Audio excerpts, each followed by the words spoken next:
Friends எல்லோரும் எப்படி இருக்கீங்க?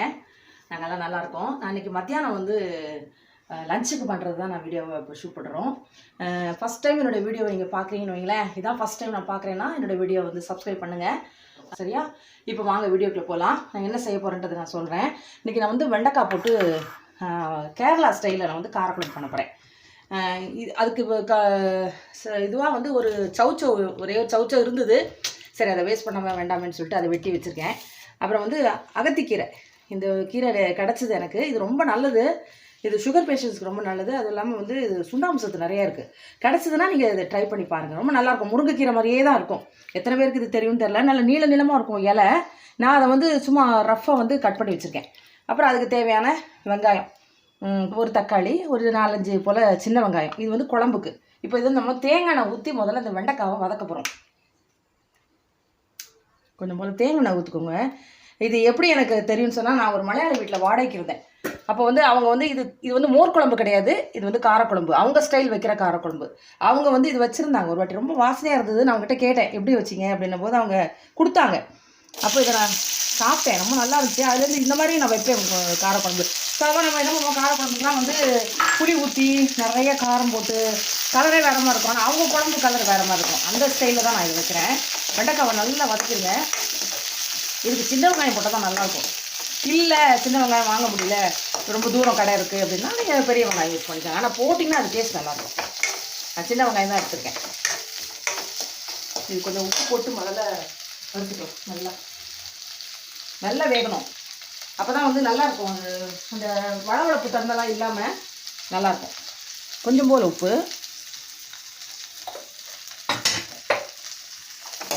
முதல்ல இதை வதக்கி எடுத்துட்டு அதுக்கப்புறம் நம்ம வந்து வெங்காயம் தக்காளியெல்லாம் வதக்கிட்டு அப்புறம் ஒரு தேங்காய் அரைச்சி ஊற்றணும். இதுக்கு மெயின் வந்து புளி ஊற்ற மாட்டோம்.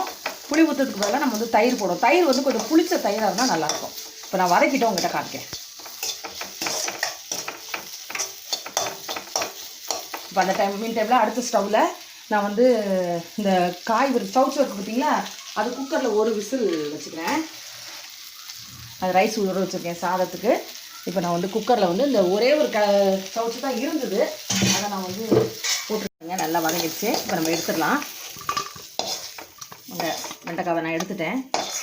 அப்புறம் திரும்ப அகைன் நம்ம தேங்காய் எண்ணெய் ஊற்றிக்கலாம்.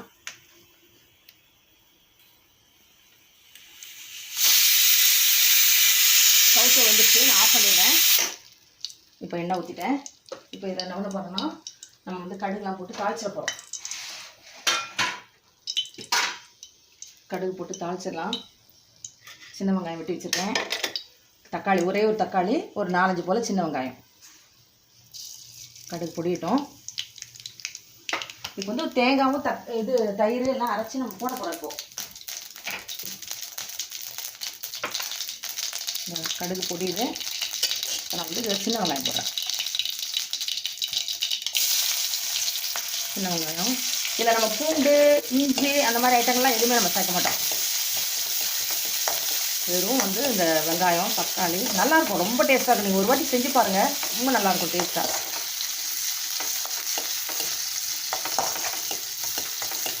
வதங்கிடுச்சு, நல்லா வதங்கட்டும்.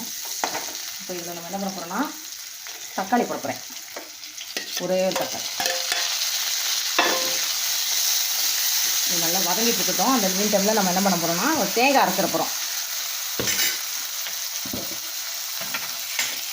சும்மா நமக்கு எவ்வளோ தேவையோ, குழம்பு நம்ம எவ்வளோ திக்கனிங் நமக்கு தேவையோ அந்த அளவுக்கு தேங்காய் போட்டுக்கலாம். இதெல்லாம் நம்ம இஷ்டம்தான். இன்னும் நான் கொஞ்சம் நிறையா தான் போடுறேன், ஏன்னா இந்த குழம்பு எல்லாருக்கும் பிடிக்கும். அதனால் கொஞ்சம் நிறையா போடுறேன். கொஞ்சம் போல் சீரகம், இவ்வளோ சீரகம் போடுறேன். போட்டு இந்த பாருங்கள், தயிர் எடுத்து வச்சுக்கேன் பாருங்கள். நல்லா புளிச்சிருக்கு, அதனால் இவ்வளோ தயிர் எடுத்து வச்சுருக்கேன். இந்த குழம்புக்கு தேவையான தயிர் ஒரு 2 கரண்டின்னு வச்சுக்கோங்களேன். இந்த கரண்டிக்கு 2 கரண்டின்னு வச்சுக்கோங்களேன், அந்த கரண்டி. இப்போ நான் இதை வந்து அரைச்சிட்டு வந்துட போகிறேன். இந்த தேங்காய், சீரகம், தயிர் எல்லாத்தையும் அரைக்க, பச்சை மிளகாய் அரைக்க மாட்டோம். வெறுமையா தேங்காய், சீரகம், தயிர் அரைச்சிட்டு காமிக்கலாம். தேங்காய், சீரகம், தயிர் இப்படி அரைச்சிட்டு வந்துட்டீங்களா? இப்படி அரைச்சாச்சு. இப்போ தக்காளியும் வெங்காயமும் நல்லா வதங்கிடுச்சு. இந்த டயத்தில் சிம் பண்ணிக்கோங்க. ஸ்டவ்வை சிம் பண்ணிவிட்டு இதில் கொஞ்சம் மஞ்சள்தூள், கொஞ்சம் மிளகாத்தூள், அப்புறம் தனியாத்தூள், நிறைய போட வேண்டாம், ஒரு 1.25 ஸ்பூன் போட்டிருக்கேன், இந்த சின்ன ஸ்பூனுக்கு. இப்போ இதை நல்லா இப்படி நம்ம கிளறிட்டு நம்ம இந்த வெண்டைக்காய் வதக்கி வச்சோம்ல அதையும் இதில் போட்டு கிளறிக்கோங்க. கிளறிட்டு இப்போ நம்ம இதெல்லாம் வந்து நம்ம அரைச்சி வச்சோம்ல விழுது அதையும் இதில் போடும் போட்டு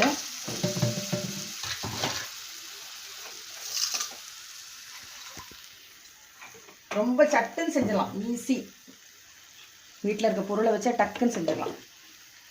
குயிக்காக முடிஞ்சிடும். அந்த அவங்க டக்கு டக்குன்னு செஞ்சுருவாங்க, செஞ்சுட்டு முடிச்சுடுவாங்க வேலையை காலையிலே. ஏன்னா எப்படி நல்ல டேஸ்ட்டாக வாசம் ரொம்ப நல்லா இருந்துச்சு ஒரு நாள். அப்போ தான் கேட்டேன், அவங்க சொல்லி தந்த குழம்பு தான் இது, இப்படி தான் இருக்கும் அவங்க குழம்பு. இன்னும் கூட லைட்டாக தான் இருக்கும், நான் கொஞ்சம் காரம் போட்டிருக்கேன். இப்போ உப்பெல்லாம் நம்ம செக் பண்ணிப்போம்.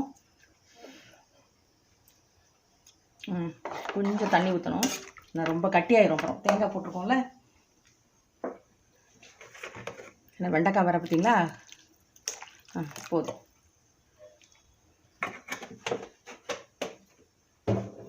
இது கொதிக்கட்டும், கொஞ்சம் எண்ணெய் பிரிஞ்சு வரும். அந்த டயத்தில் நம்ம வந்து ஆஃப் பண்ணிட வேண்டியதான். சவுச்சை வந்து ஒரு விசில் வச்சு வேக வச்சு வச்சுருக்கேன், உப்பு போட்டு வேக வச்சு வச்சுருக்கேன். இதில் வந்து இப்போ இதுக்கு ஒரு அரைப்பு போடணும்.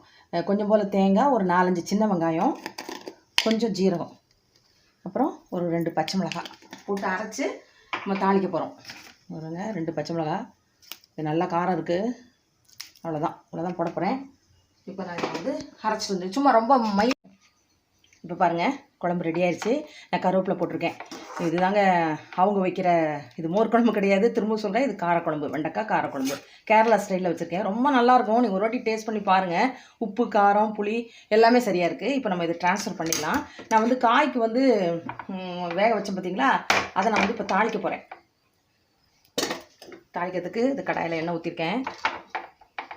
இந்த ஸ்டவ் இருக்குது, இதில் நம்ம வந்து சாதம் வச்சிடலாம். அது சூடாகட்டும். இதில் நம்ம கடுகு போட போகிறோம். குழம்பு போட்டு வச்சுருக்கேன், கடுகு வெடிக்கட்டும்.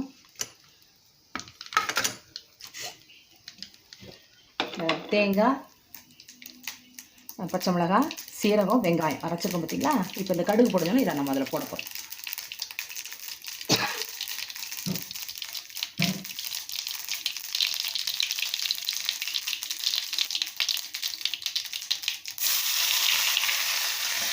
சாதாரணமாக சவுச்சோ நம்ம வந்து என்ன பண்ணுவோம்னா கூட்டு பண்ணுவோம், இல்லைன்னா சாம்பாரில் போடுவோம், அப்படி தான் பண்ணுவோம். இந்த மாதிரி ஒரு வாட்டி நீங்கள் ட்ரை பண்ணி பாருங்கள், ரொம்ப டேஸ்ட்டாக இருக்கும்.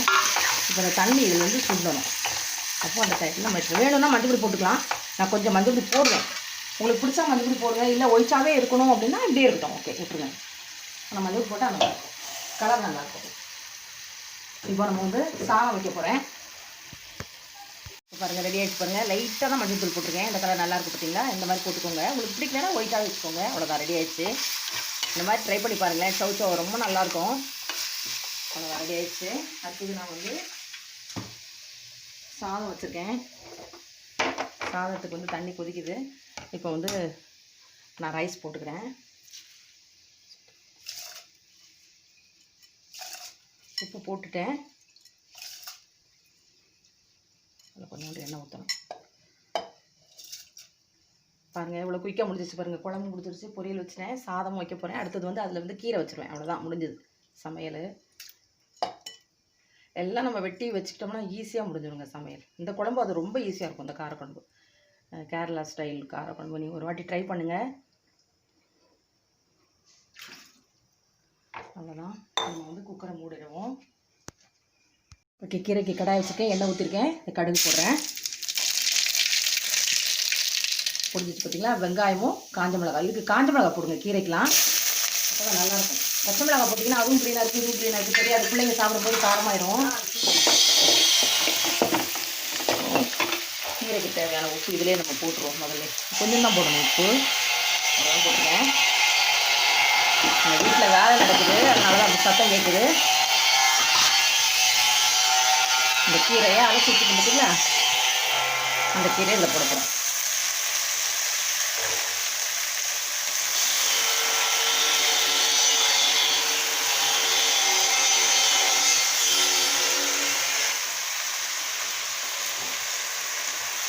தண்ணிலாம் நம்ம ஊற்ற வேண்டாம், அந்த தண்ணியிலே வெந்துடும். நம்ம மூடி வைக்கிற பார்த்தீங்கன்னா அந்த தண்ணியிலே வெந்துடும். அப்புறம் நம்ம தேங்காய் பூ போட்டு இறக்க போகிறோம், அவ்வளோதான்.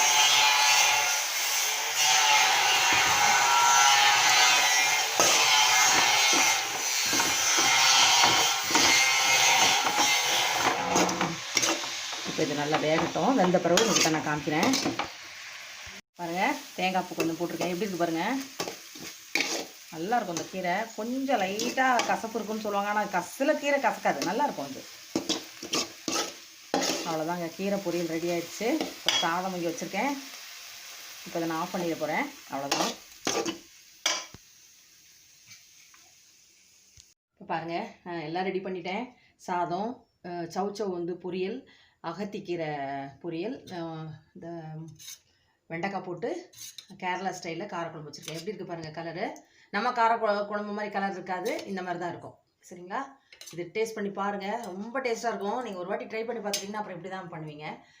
சாப்பிட்டு பார்த்துட்டு எப்படி இருக்குன்னு என்னோடய சேனலுக்கு சப்ஸ்கிரைப் பண்ணுங்கள், லைக் பண்ணுங்கள், கமெண்ட் பண்ணுங்கள். பாய். வாங்க சாப்பிட எங்கள் கூட வாங்க. பசிக்குது எனக்கு.